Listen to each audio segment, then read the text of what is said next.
ना डिसकंटिन्यूटी, दो प्रकार की डिसकंटिन्यूटी हम कहते हैं। Discontinuity of first kind. First kind में क्या होता है, लेफ्ट हैंड और राइट हैंड लिमिट दोनों एग्जिस्ट करते हैं और फाइनाइट होते हैं। Limit exist and finite. अब वो इक्वल है या नॉट इक्वल है वो अलग मामला है, लेकिन वो एग्जिस्ट करेंगे और फाइनाइट होंगे, तो उसे हम डिसकंटिन्यूटी ऑफ फर्स्ट काइंड कहते हैं। डिसकंटिन्यूटी ऑफ सेकंड काइंड में लेफ्ट हैंड और right hand limit does not exist होते हैं या इनफाइनाइट होते हैं। ठीक है, लिमिट एग्जिस्ट ही नहीं करता या इनफाइनाइट होता है। अब डिसकंटिन्यूटी के जो कैटेगराइज किया गया है वो इस तरीके से किया गया है। टाइप्स ऑफ डिसकंटिन्यूटी क्या क्या देखो। पहला removal discontinuity, non removal discontinuity. ऐसी डिसकंटिन्यूटी जिसको हम रिमूव कर सकते हैं, मतलब इस डिसकंटिन्यूटी को हम कंटिन्यूटी में बदल सकते हैं अगर चाहें तो। ठीक, इसमें दो केस होते हैं। एक होता है मिसिंग पॉइंट।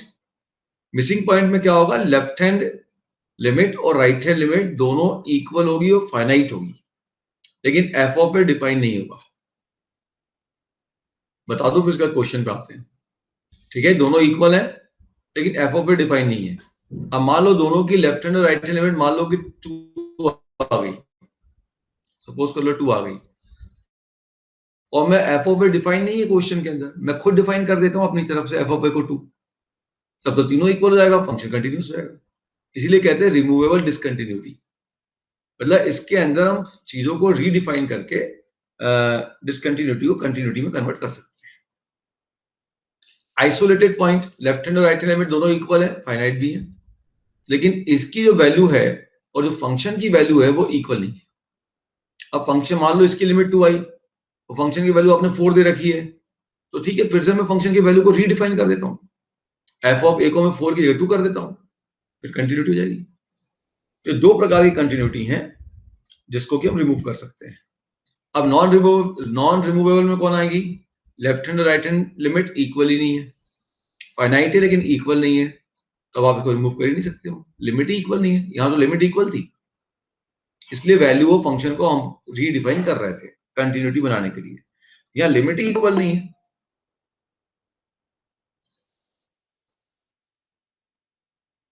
तो लेफ्ट हैंड और राइट हैंड जो है इसकी लिमिट ही इक्वल नहीं है। ठीक है, इसीलिए ये इसको हम रिमूव नहीं कर सकते। फिर लिमिट इनफाइनाइट हो जाए तो भी हम रिमूव नहीं कर सकते, या ऑसिलेटिंग हो जाए। ठीक है, तो तीन केस है नॉन रिमूवेबल डिसकंटिन्यूटी के। अब समझो इस पे क्वेश्चन वाइज समझते हैं अब। ठीक है, यहाँ बहुत सारी चीजें आएंगी, ध्यान से समझते जाइएगा।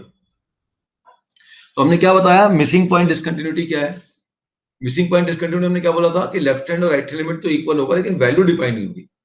इसकी लिमिट तो एग्जिस्ट करेगी, लिमिट आपकी एग्जिस्ट करेगी इसकी, उसमें एग्जिस्टेंस में कोई प्रॉब्लम नहीं है, लेकिन इसकी वैल्यू जो है वो नॉट डिफाइंड। अब वैल्यू को हम डिफाइन कर दें और उस डिफाइंड वैल्यू को हम लिमिट के इक्वल ले लें तो ऑटोमेटिक ये बन जाएगा कि ये कंटिन्यूअस है। जैसे एग्जांपल दिया, f x equal to 1 minus x 9 minus x square upon 1 minus x. Clear दिख रहा है, ये function x is not equal to 1 पे डिफाइन है, एक्स इक्वल टू 1 पे 0/0 बन रहा है, तो इस फंक्शन का एफ ऑफ 1 जो है वो 0/0 है। ठीक है, अगर मैं इसका ग्राफ बनाने जाऊंगा तो ग्राफ किसका बनेगा, ध्यान से समझना। ग्राफ किसका बनेगा, ग्राफ बनेगा f x is equal to 9 minus x square का एक्स से नॉट इक्वल टू 1। तो ये ग्राफ बना दिया हमने, parabola, inverted parabola 9 minus x square वाला, और 1 पे हमने गैप मार दिया। अब क्लियर दिख रहा है कि ये फंक्शन का राइट हैंड लिमिट और लेफ्ट हैंड लिमिट दोनों आपका 8 पे अप्रोच कर रहा है। इसकी लेफ्ट हैंड लिमिट क्या आ रही है वो देख लो, वो भी 8 आ रही है। इसकी राइट हैंड लिमिट क्या आ रही है वो भी 8 आ रही है। ग्राफ से देखो ना, एक्स की वैल्यू 1 पे अप्रोच करेगी, वाई की वैल्यू कहां अप्रोच कर रही है, 8 पे। तो लेफ्ट और राइट लिमिट तो 8 है, लेकिन इसकी जो वैल्यू ऑफ फंक्शन है एफ ऑफ 1 पे, वो आपके पास 0/0 नॉट डिफाइंड है, 0/0 इंडिटरमिनेट है।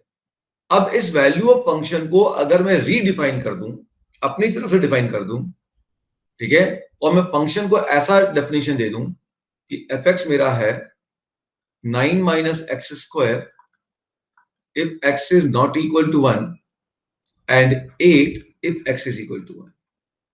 तो अब देखिए, लेफ्ट हैंड लिमिट 8 थी, राइट हैंड लिमिट 8 थी इस फंक्शन के कारण, और वैल्यू कितनी हमने दे दी, 8 दे दी। अब ये तीनों इक्वल हो जाएगा। अब आपके पास इस केस में, अब आपके पास left hand limit right hand limit, value तीनों इक्वल हो जाएंगे और तीनों 8 के इक्वल हो जाएंगे। तो ये जो फंक्शन बना, ये फंक्शन 1 पे तो नॉट डिफाइंड है, लेकिन अगर मैं इसको इस तरीके से दो पार्ट में डिफाइन कर दूं, एफ एक्स ये है, फिर 1 पे ये है, तो ये फंक्शन एफ एक्स जो होगा वो कंटिन्यूस हो जाएगा। तो इसीलिए कहते हैं इसको हम क्या कहते हैं, रिमूवेबल डिसकंटिन्यूटी। मतलब इसकी वैल्यूज को रीडिफाइन करके हम डिसकंटिन्यूटी को कंटिन्यूटी में तब्दील कर देंगे। जब 8 डिफाइन करूंगा तो क्या हो जाएगा, जैसे ही 8 डिफाइन करूंगा तो जो बीच वाला गैप है वो ऑटोमेटिक क्या होगा, बोलो, ये गैप क्या होगा, ऑटोमेटिक भर जाएगा। ठीक है ना, बोल्ड हो जाएगा ना, अब तो ये 8 वैल्यू दे देगा तो कंटिन्यूस हो जाएगा। अच्छा, इसका एक एग्जांपल देखो, अपन ने ऑलरेडी पढ़ा हुआ है। दूसरा एग्जांपल देखो, sin x अपॉन x, याद करो हमने sin x अपॉन x का ग्राफ बनाया था, ये ऐसे आता है, फिर क्या करता है ये राइट में ऐसे जाएगा और धीरे धीरे धीरे धीरे क्या करेगा, अपनी वैल्यू को कम करते जाएगा। बताया था ऐसे मैंने। तो अपने को क्योंकि इसके इधर ज्यादा वैल्यू पे जाने की जरूरत नहीं है, उस पर दिमाग अपने को नहीं खर्च करना, हमें तो जीरो पे देखना है। sin x upon x has missing point discontinuity at x equal to 0। आपको मालूम था जीरो पे तो फंक्शन डिफाइंड ही नहीं है, तो होल था। फिर देखो इसकी राइट हैंड लिमिट कितनी है 1, लेफ्ट हैंड लिमिट भी कितनी है 1, राइट हैंड भी है 1, इसकी लेफ्ट हैंड भी है 1, इसकी वैल्यू क्या है, वैल्यू डज नॉट एग्जिस्ट, अब वैल्यू मालूम नहीं, नॉट डिफाइंड। फिर मैं अगर फंक्शन को डिफाइन कर दूं जैसे ऊपर डिफाइन किया, ये फंक्शन है sin x upon x if x is not equal to 0 and it is 1 if x equal to 0।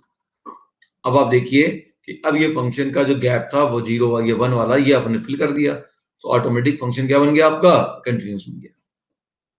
तो और भी बहुत सारे एग्जांपल आप बना सकते हो जिसको आप जो है मिसिंग पॉइंट डिसकंटिन्यूटी में ले सकते हो। मतलब इस पे फंक्शन की वैल्यू डिफाइंड ही नहीं है, आप हम उसको रीडिफाइन कर देते हैं, फंक्शन की वैल्यू को हम डिफाइन कर देते हैं, इस तरीके से फंक्शन को लिख देते हैं, एक सिंगल पार्ट में ना लिख के दो पार्ट में लिख देते हैं। तो ये वाला सिंगल पार्ट तो यही है, ये पार्ट और हमने लिख दिया। अब ये जो एफ एक्स फंक्शन हमने डिफाइन किया, ये फंक्शन आपका क्या हो गया, कंटिन्यूस हो गया। ग्राफ भी यही बनेगा, ये ग्राफ किसका होगा, ये ग्राफ इस sin x अपॉन x का होगा।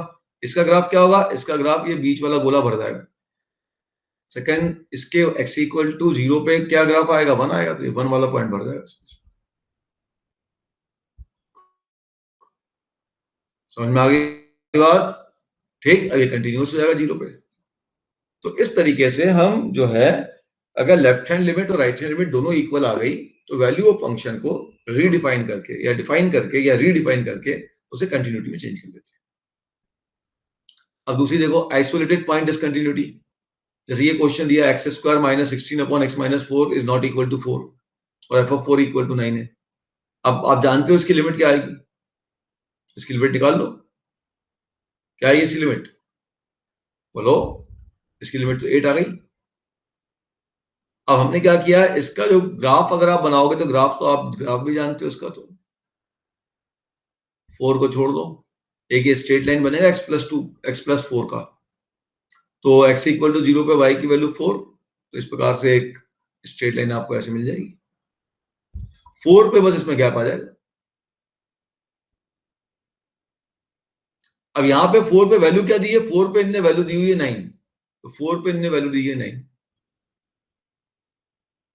तो यहाँ पे वैल्यू डिफाइन तो है 4 पे, लेकिन वो इस गैप को फिल नहीं कर रही,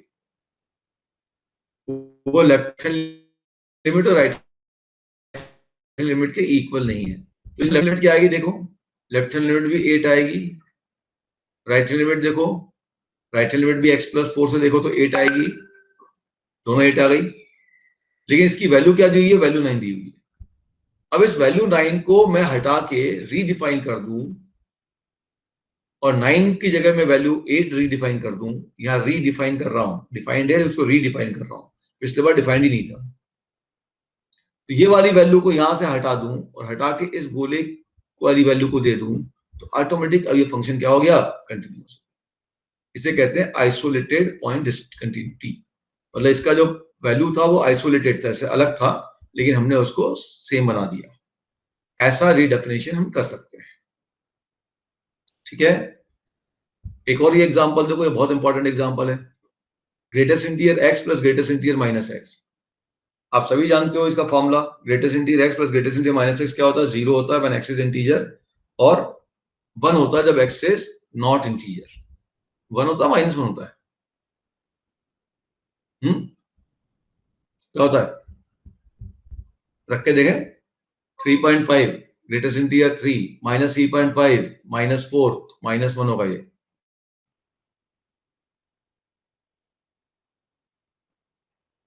माइनस 1 होता है जब x not belong to integer है। अब आप देखिए कि अगर मैं इसका ग्राफ प्लॉट करने जाऊंगा तो क्या होगा? जहां जहां इंटीजर है वहां पे वैल्यू क्या है? वाई की जीरो है। ये सभी इंटीजर पे हमने वैल्यू जीरो पुट कर दी। जीरो पे बोल्ड कर दिया, वन पे बोल्ड किया, टू पे बोल्ड किया, ये सब बोल्ड कर दिया। और जब इंटीजर नहीं है तो वैल्यू क्या? Minus one. तो जीरो के बगल वाले पॉइंट पर, जीरो पे तो ये बगल में जाऊंगा तो इंटीजर नहीं है। अब वन के जैसे ही पहले आऊंगा, पॉइंट लाइन है तो वो भी इंटीजर नहीं है। तो इस इन वैल्यूज पे, इस पूरी वैल्यूज पे वैल्यू आएगी माइनस वन। ये आपका ग्राफ बन गया। वन पे वैल्यू ये नहीं आएगी, वन पे वैल्यू वापस जीरो जाएगी। ये आपके पास जो है आइसोलेटेड पॉइंट हो गया वन। अगर अब मैं रीडिफाइन ऐसा कर दूं एफ को, कैसा रीडिफाइन कर दूं? एफ को लिख दूं कि ग्रेटेस्ट इंटीजर एक्स है plus greatest integer minus x जो है, नहीं एक काम करो, इसको रीडिफाइन करो ऐसे। इसको रीडिफाइन कर रहा हूं कि एफ है मेरे पास greatest integer x plus greatest integer minus x when x is not equal to integer. सही तो कर रहा था मैं, पहला। और दूसरा मैंने कह दिया one if x is integer, minus one. अब अगर एक्स इंटीजर नहीं होता तो इसकी वैल्यू माइनस वन आती है, और एक्स इंटीजर है तो भी माइनस वन दे दी। तो जो गैप क्रिएट हो रहे थे सबके सब क्या हो जाएंगे? आपके फिल हो जाएंगे। ये जो गैप क्रिएट हो रहे थे, ये यहाँ पे देखो, वन पे तो ये क्या हो रहा था? वन पे ये जीरो बन रहा था, यहाँ वैल्यू आ गई, यहाँ तो गैप हो गया। अब अगर मैं वैल्यू जीरो की बजाय क्या मैंने डिफाइन कर दी, हर इंटीजर वैल्यू क्या? माइनस वन, तो हर बार ये वैल्यू मिल जाएगी। अब आपके पास ये जो पूरे गैप्स होंगे ये भर जाएंगे, और ये फंक्शन एक पूरा स्ट्रेट लाइन बन जाएगा। समझ गए? तो ये इस तरीके से हम डिसकंटिन्यूटी को कंटिन्यूटी में चेंज कर सकते हैं। लेकिन कब कर सकते हैं? जब लेफ्ट हैंड और राइट हैंड लिमिट दोनों इक्वल है, वैल्यू को रीडिफाइन कर सकते हैं या वैल्यू को डिफाइन कर सकते हैं। लास्ट एग्जांपल सबको क्लियर हो गया है ना? इतना क्लियर है सभी को? नेक्स्ट देखो, अब ये आ जाइए सिग्नम फंक्शन वाला क्वेश्चन। थर्ड एग्जांपल देखिए। सिग्नम दिया हुआ है cos 2x माइनस 2 cos, उसको बाद में लेंगे, हटाओ। दो एग्जांपल होगा ना, इसको याद रखना, बाद में लूंगा तुम्हें। अब नॉन रिमूवेबल डिसकंटिन्यूटी देखो। अब यहां मैंने कहा लेफ्ट हैंड लिमिट या राइट हैंड लिमिट एग्जिस्ट करे तो इक्वल नहीं होगी या इनफाइनाइट होगी। तो अब अगर लेफ्ट हैंड और राइट हैंड लिमिट दोनों इक्वल नहीं है और फाइनाइट है, तो वहां पे हम वर्ड एक चीज निकालते हैं, जंप। जंप होता है लिमिट का difference, right hand limit minus left hand limit. ठीक है, लिमिट का डिफरेंस क्या होगा वो इंपॉर्टेंट है। अब जैसे ये क्वेश्चन देखो, x minus greatest integer x है, ये तो है fraction part of x। F x क्या, ध्यान से देखो, F x fraction part of x। अब अगर मैं इसके सभी इंटीजर पे ध्यान दूं तो जीरो से वन पे ये ग्राफ गया, वन से टू पे ग्राफ गया, फिर टू से थ्री पे ग्राफ गया, फिर माइनस वन से जीरो पे ग्राफ गया, माइनस टू से वन पे ग्राफ गया। अब वन के राइट में देखो, वन के राइट में किसी भी पॉइंट पे ले लो, at x equal to any integer, इस किसी भी इंटीजर पे अगर मैं राइट हैंड लिमिट निकालूंगा, ध्यान से देखो, अगर मैं किसी भी इंटीजर पे यहाँ पे राइट हैंड लिमिट निकालूंगा, इसकी राइट हैंड लिमिट टू पे भी देखो राइट हैंड लिमिट जीरो आएगी। और उस इंटीजर पे अगर मैं लेफ्ट हैंड लिमिट निकालूंगा, जैसे ही लेफ्ट में जाऊंगा तो वैल्यू उसकी बना जाएगी। वन पे ले लो, टू पे ले लो, जीरो पे ले लो, माइनस वन पे ले लो, कहीं भी ले लो, तो दोनों लिमिट मिल रही है, लेकिन दोनों इक्वल नहीं है। तो अब इसको आप इसकी डिसकंटिन्यूटी को रिमूव नहीं कर सकते। अब राइट हैंड और लेफ्ट हैंड लिमिट मिल गई है, इनका डिफरेंस निकालो, डिफरेंस जंप होगा।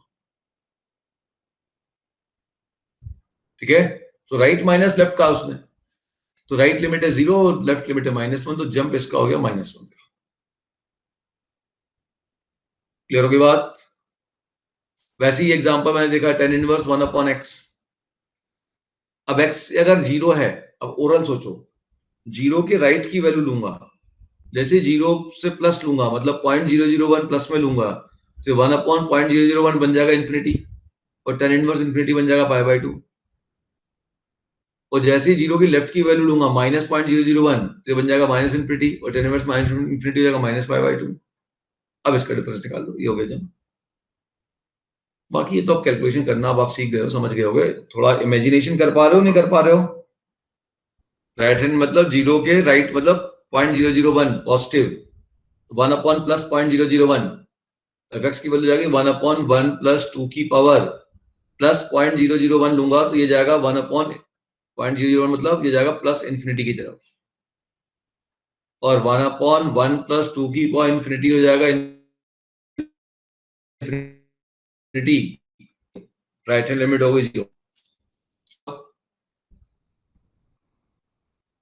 0 के लेफ्ट में जाऊंगा तो 0 के लेफ्ट में वैल्यू होगी -0.001, तो 1/1 प्लस 2 की पावर -0.001 देगा माइनस इन्फिनिटी। देखो ओरल कैसे फटाफट हो सकता है। अब 2 की पावर माइनस इन्फिनिटी होता है 0, तो 1/2 की पावर 2 की पावर माइनस इन्फिनिटी होता है 0, लास्ट क्लास में भी यूज किया था, 1/1 लिमिट हो गई 1। ठीक है, तो जंप आप निकालो, राइट माइनस लेफ्ट, फिर -1 का जंप है। क्लियर? नाउ अब आ जाओ इनफाइनाइट डिसकंटिन्यूटी। इसमें तो कोई दिक्कत ही नहीं, सब समझ मालूम है, 1/x मालूम है, ग्राफ ऐसा होता है, एक प्लस इन्फिनिटी भागा एक माइनस इन्फिनिटी भागा, या 1/x² ग्राफ दोनों प्लस इन्फिनिटी की तरफ भागा, ये दोनों इनफाइनाइट डिसकंटिन्यूटी का एग्जांपल। और भी केसेस पॉसिबल है, बहुत सारे बन जाते हैं इनफाइनाइट डिसकंटिन्यूटी। ठीक है, ये आपको लिखा हुआ है। इस वाले को देखो, थर्ड इनफाइनाइट डिसकंटिन्यूटी। कौन चुपके आ गया अभी? बताओ भैया, इनफाइनाइट डिसकंटिन्यूटी क्या है, इसके लिमिट क्या है, राइट लेफ्ट निकालो। यस यस, समझ गया मैं। राइट क्या पुट करो, 0.001, ध्यान रखिए, जो वैसा मैं कह रहा हूं वैसा चलोगे तो फटाफट बन जाएगा। 0.001 अपॉन कॉस का एंगल जो है, ये एंगल है, कॉस का एंगल किसके पास गया? कॉस का ग्राफ देखो, ये तो 0 के पास गया एंगल, 0 के राइट से एंगल आ रहा है, जब 0 के राइट से एंगल आ रहा है तो वैल्यू कहां जा रही है, न्यूमरेटर की 1 पे जा रही है, तो न्यूमरेटर की वैल्यू होगी 1 divided by very small value, ये हो गया आपके पास प्लस इन्फिनिटी। ध्यान दो, cos x अपॉन एक्स 0 पे प्लस इन्फिनिटी भागेगा, है ना। लेफ्ट हैंड लिमिट निकालो, लेफ्ट हैंड लिमिट ध्यान से करो बेटा, यहां आएगा -0.001, और cos माइनस थीटा होता है cos थीटा, तो ऊपर तो फिर आ गया +1, है ना, और डिनोमिनेटर में आ गया -0.00001, इसका मतलब ये भाग गया माइनस इन्फिनिटी। ठीक है, क्लियर? अब आपसे मैंने कहा काम करो, सर ग्राफ बनाओ, तो क्या ग्राफ बनेगा भैया? हमने sin x अपॉन x का बना लिया था, सीख लिया था, अभी बता भी दिया, tan x अपॉन x का भी सीखा था। इसका क्या बनेगा देखते हैं, अब इसका ग्राफ क्या बन रहा देखते हैं। 0 पे हमें समझ में आ गया कि 0 पे राइट से हम आ रहे हैं, तो प्लस इन्फिनिटी की तरफ ग्राफ जा रहा है।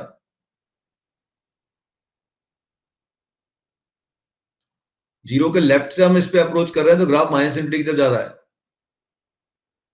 cos x अपॉन x का ग्राफ बन रहा है। अच्छा, π/2 पे अब देखते हैं, π/2 x की जैसी π/2 पुट किया, cos π/2 की वैल्यू क्या होती है, 0 होती है, तो 0 बन गया, तो ग्राफ यहां जाएगा और ऐसा चलेगा। अच्छा, अब पाई पे देखते हैं क्या हो रहा है, ट्रिग्नोमेट्री है ना भाई, पाई कॉस पाई, बोलो कॉस पाई क्या होता है? नहीं बोल रहे, कॉस पाई क्या होता है? -1, तो ये हो गया -1/पाई। ये -1/पाई मतलब बहुत छोटी वैल्यू हो गई यार, -1/पाई है ना, -1/पाई यहाँ कहीं आएगी 1/3 के आसपास, ये हुआ। अच्छा 2 पाई पे देखते हैं क्या हो रहा है। 2 पाई, cos 2 पाई कितना होता है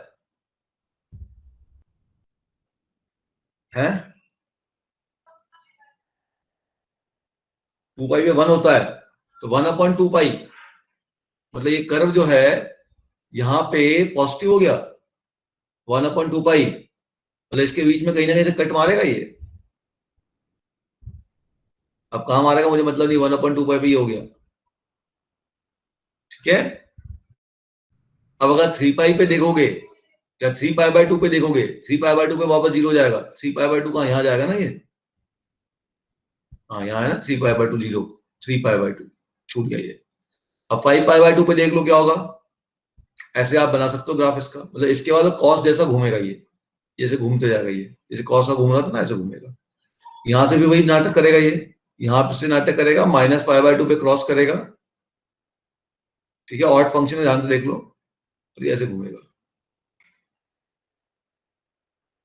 ये जो ग्राफ बना, this is graph of fx is equal to cos x/x।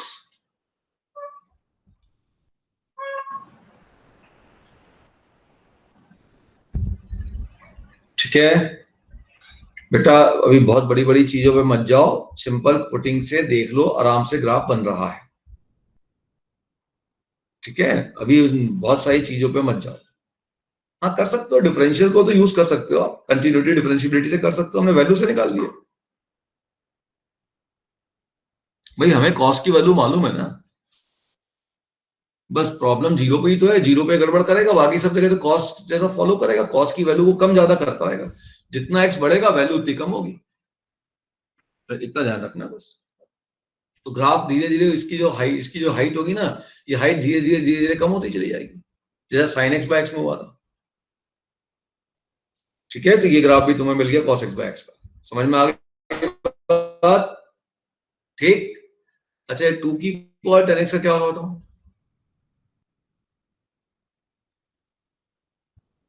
भाई अपन को अगर वैल्यू से निकल जा रहा है तो बहुत अच्छा है, वैल्यू से कोई दिमाग खर्च नहीं करना है, जहां समय भी नहीं लगेगा वैल्यू से। बाकी आप इंक्रीजिंग डिक्रीजिंग इन सब से निकालना चाहते हो तो वो भी कर सकते हो, लेकिन कितने बार करो, कितने पॉइंट्स में मिलेंगे, बहुत पॉइंट हो जाएगा, तो चिंता नहीं करो, मिलेगा क्वेश्चन आपको अभी इंक्रीजिंग डिक्रीजिंग में, किस किस इंटरवल में इंक्रीजिंग है, किस किस में डिक्रीजिंग है, इंटरवल निकालने हैं आपको, जहां जहां इंक्रीजिंग है जहां जहां डिक्रीजिंग है, इस टाइप का केस मिल जाएगा।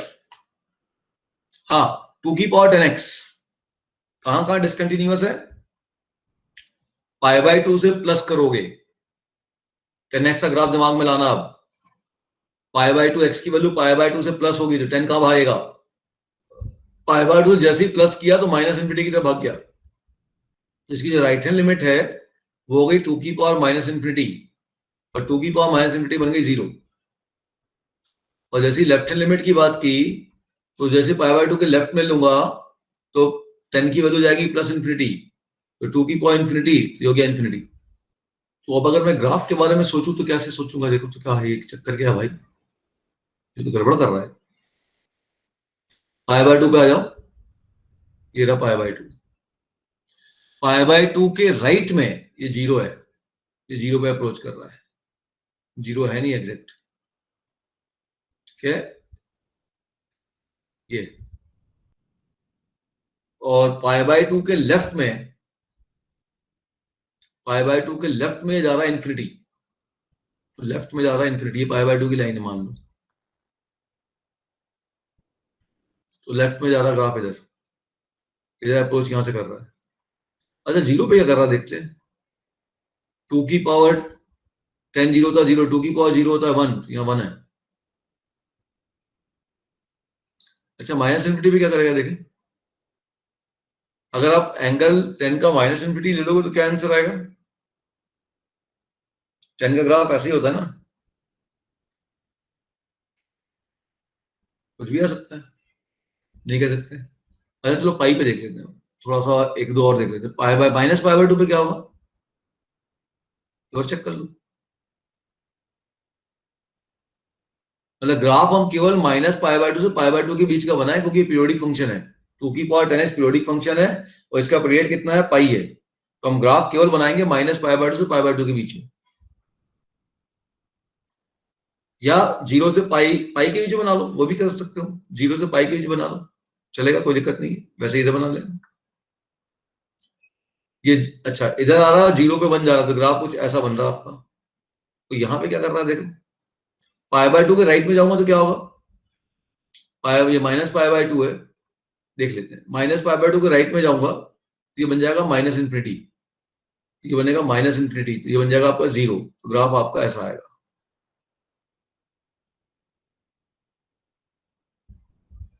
खाली होगा। सेम ग्राफ यहाँ बनेगा, यहाँ पाई पे कितना बनेगा, पाई पुट कर लो, 10 पाई होता है 0, ये हो जाएगा 1, और 3 पाई बाय 2 तक, 3 पाई बाय 2 पे अब ये बनेगा इन्फिनिटी।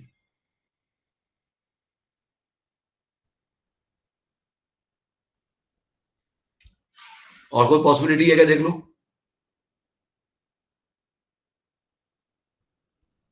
समझ गए, दोनों नमन को समझ में आ गया। तो यहाँ पे होगी ट्रिग्नोमेट्री आ गई, और ट्रिग्नोमेट्री की वैल्यू अपने को मालूम है, तो वैल्यू से बहुत सा इजी बन जाता है। भाई कैलकुलस लगाना तो कोई मना ही नहीं है, लेकिन उससे इजी तो वैल्यू को थोड़ा सा यूज करोगे तो बन जाएगा, कोई दिक्कत नहीं आएगी इससे। ठीक है, अब ऐसे ऐसे ग्राफ बनता रहेगा, बनाते रहो ऐसा ग्राफ। आगे चलते हैं, अगला ग्राफ देखो, अगला ऑसिलेटिंग डिसकंटिन्यूटी। जैसे ये साइन पाई अपॉन एक्स है, या ऐसा आ जाएगा f x is equal to sine 1 upon x, या कॉस 1 अपॉन एक्स, है ना, ये सब ऑसिलेटिंग डिसकंटिन्यूटी है, ये ऑसिलेट होते रहते हैं। ठीक, या 1 upon x sine 1 upon x, ये सब ऑसिलेटिंग डिसकंटिन्यूटीज है। तो देखिए, अगर मान लो f x equal to sine pi upon x आया, तो एट एक्स इक्वल टू 0 पे क्या होगा देखते हैं। जैसे ही मैं लिमिट निकालूंगा एक्स इक्वल टू 0 पे, तो आपके पास जैसे 0 पे जाऊंगा तो ये एंगल इन्फिनिटी की तरफ आएगा, और साइन का बहुत बड़ा एंगल अगर आप ले लोगे तो इसकी वैल्यू तो -1 से +1 के बीच में जाएगी। ये सब डिस्कशन तो थोड़ा बहुत हम पहले भी कर चुके हैं। तो इसकी लिमिट एग्जैक्टली क्या होगी हम नहीं कह सकते, क्योंकि इसकी वैल्यू एस्कुलेट करेगी -1 से +1 के बीच में। इसकी वैल्यू कहां ऑसिलेट करेगी, -1 से +1 के बीच में। ठीक है, तो इसका ग्राफ कुछ ऐसा बनेगा। ये जैसे ही 0 के पास आएगा, जैसे ही 0 के पास आएगा, ये इसका इरेटिक बिहेवियर बोलते हैं, बहुत अजीब सा बिहेवियर है। ये -1 से 1 के बीच में और तेजी से घूमने लगेगा, इधर आराम से आएगा, बिल्कुल धीरे धीरे आराम से इत्मीनान से, और जैसे ही 0 के पास आया बिल्कुल इरेटिक बिहेवियर करेगा, ये ऐसे ऐसे घूमेगा। ठीक, तो ये ऑसिलेटिंग फंक्शन है। ये किसी भी, इसकी लिमिट -1 से 1 के बीच में कोई भी वैल्यू हो सकती है, 0 भी हो सकती है। क्लियर है, ठीक, ये इसका बिहेवियर है यार, अब वैल्यू निकाल लेना। ऐसा क्यों, इसका मेरे पास कोई जवाब नहीं है, इस क्यों का जवाब नहीं है भाई। ये ग्राफ ऐसे ही घूमता है, ठीक है, जितना पास में इसके जाओगे उतना ये और तेजी से घूमेगा, ये है सर। ठीक, तो वैसे ही ये सब ग्राफ का भी यही हाल है, सब इरेटिक बिहेवियर है सबके सब, इसी प्रकार से घूमेंगे वो। अब वैसे ही ये एक और ग्राफ है, f x equal to 1 plus, ये ब्रैकेट है बेटा, ग्रेटर नहीं है, 1 + 1/3 साइन ln mod x, ये ध्यान रखना। ये भी आपको ऑसिलेट करेगा 0 से 1 के बीच में, ये भी ऑसिलेटिंग ग्राफ है। ठीक है, साइन 1/x तो ज्यादातर बच्चों को याद आता है, ये भी है एक ऑसिलेटिंग ग्राफ।